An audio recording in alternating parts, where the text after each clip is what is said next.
Sven töötab Livikus. Ettevõttes, kus päevas jookseb fillimisliinidelt läbi 10 000 pudeleid, on kogu tööd inimkätega pea võimatu ära teha. Sestap on rutiinsemate tegevuste tarbeks kasutusel tööstusautomaatika, lihtsamalt öeldes robot.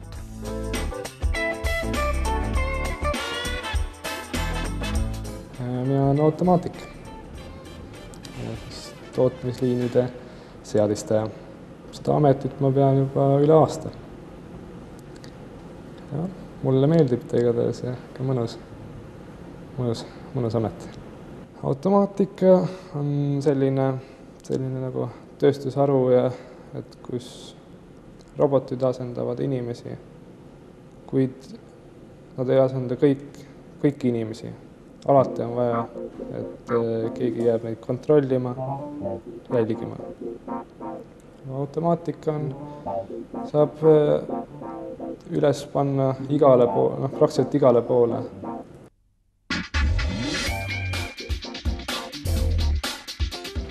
Mina vastutan selle eest, et etiketid oleks sirged, otse igal pudelil oleks peal, et iga pudel oleks täis, et ei oleks poolik. Ja et tervena, et lattu jõuab. Minu töö ongi vaadata, et liin sujuvalt töötaks.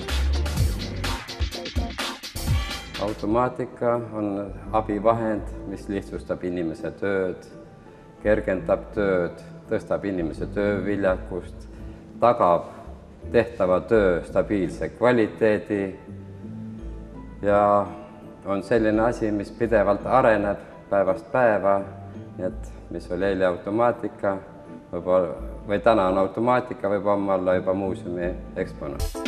Nii nagu elekter, on ka automaatika paljudele kasutajatele vähe sellest, et nähtamatu, ka arusaamatu. Andres töötab ettevõttes, mida juhivad noored mehed, kõik vinged automaatikud. Aga kui paluda neil lihtsalt seletada oma igapäeva tööd, jäävad nemadki kimpu. Jah, ega see on päris raske seletada. Et kui ma räägin, et automaatika, siis tavaliselt kes millega on kokku puutunud, et kes arvab, et kodumasinate automaatika ja kes arvab, et uksed käivad kinni lahti, aga ega jah. No siis tuleb lihtsalt seletada, et kliimaseadmed ja nende juhtimine. Mida peaks ühes poisis, ma eeldan, või ka tüdrukus olema? Mis iseloomujooned või mis eeldused, et temast võiks saada automaatika? Põhiliselt 2 asja. Üks on see, et ta peaks oskama loogiliselt mõelda, järeldama ühte teisest. Ja teine asi, et ta võiks iseseisvalt suuta asju otsustada. See tähendab, et peaks olema initsiatiivi.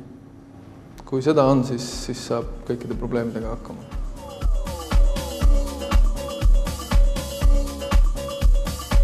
Automaatika valdkonnas tuleb pidevalt töökohti juurde, sellepärast et tööstused automatiseeritakse ära. Vähem inimesi oleks, sest inimesed teevad rohkem vigu, kui automaatika teeb oma tööprotsessis. Ja selleks on suured tootmisliinid, kus paar inimest on terve suure liini peale. Tööstusautomaatikas ka maja hooldamine jäetakse kõik automaatika oleks. Automaatika reguleerib kütet, valgust, ventilatsiooni, kõike põhimõtteliselt. Ja toimub suur nende süsteemide sidumine arvutitega omavahel. Eks integreerimine läheb päris suuremaks. Need kliimasüsteemid juhivad välisvalgustust ja osaliselt katlamajasid ja kütet ja ahutust, ventilatsiooni.